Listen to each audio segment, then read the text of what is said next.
This is the beginning of making America rich again. These foreign companies will move to the United States, will make their steel and aluminum in the United States. Ultimately, it'll be cheaper. The most beautiful word in the dictionary is tariff. Buy American, build American, grow American, and show the whole world that the American dream is back. I will impose whatever tariffs are required, 100%, 200%, 1,000%.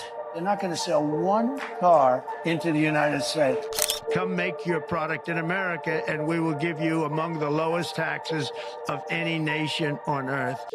We're bringing them down very substantially, even from the original Trump tax cuts. But if you don't make your product in America, which is your prerogative, then very simply you will have to pay a tariff, differing amounts, but a tariff which will direct hundreds of billions of dollars and even trillions of dollars into our treasury.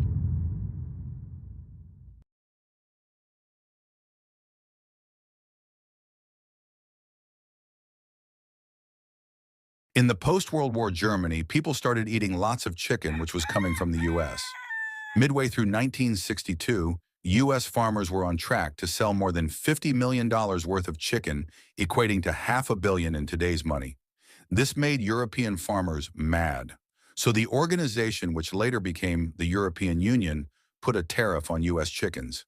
A 5-pound chicken, which was around $1.60, became $2.25. Imports quickly dropped. U.S. chicken farmers and politicians were enraged, and in return they thought that if we hurt the Germans, we could make them change their mind. So the U.S. put a 25% tariff on trucks, like Germany's Volkswagen, and it worked. Their truck sales in U.S. fell by half, and they never really recovered from it. Meanwhile, Germans paid more for their chickens, and the U.S. consumers paid more for their trucks and had fewer options. It's kind of perfect example of what tariffs really do. Hurt consumers, protect very specific industries, or attempt to get countries to change their behavior. Now let's see how much U.S. really imports from China, Mexico, and Canada. So as in 2024 alone, U.S. imported more than $1 trillion worth of goods from these three countries alone.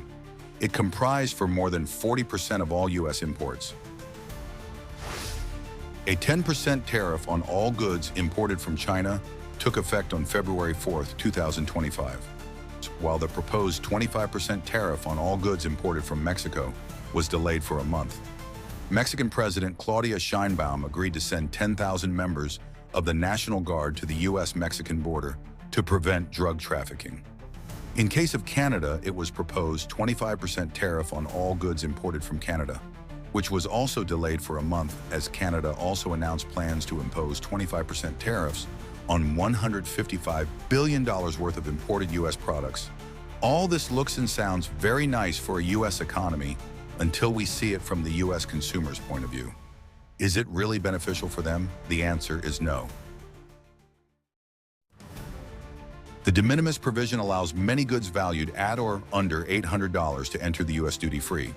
The U.S. has one of the highest exemption threshold in the world at $800. So what happens is, if a package is shipped to U.S. from any country, its pricing is checked, and if the pricing is below $800 per package per person, it is given a pass and no extra tariffs or taxes applied. Only the packages which are above $800 needs to give the extra tax or duty charges. But after Trump administration scrapped this rule, now every package coming to the U.S. needs to pay the duty charges irrespective of their costs. This in return will raise the prices of goods in the U.S. Just look at this. If the de minimis exemption is used, then the $50 package will be costing the same. But if the de minimis exemption is removed, then that same package will be costing $97.23 after adding all the extra charges. Let's understand how all these tariffs can do more harm than good for the U.S. consumers. This is the Yiwu International Market located in China, which spans over 4 million square meters and has more than 75,000 shops. It is equivalent to the size of more than 700 football fields. Business owners from more than 200 countries visit here yearly to ship goods to their home country from here and sell them forward. Let's assume a Chinese shopkeeper selling a watch in U.S. for $10.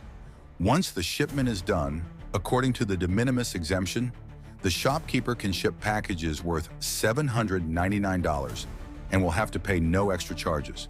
But now, if let's assume a 20% tariff on watches are applied, that same watch will now cost the shopkeeper for $12 to $14 to ship in US.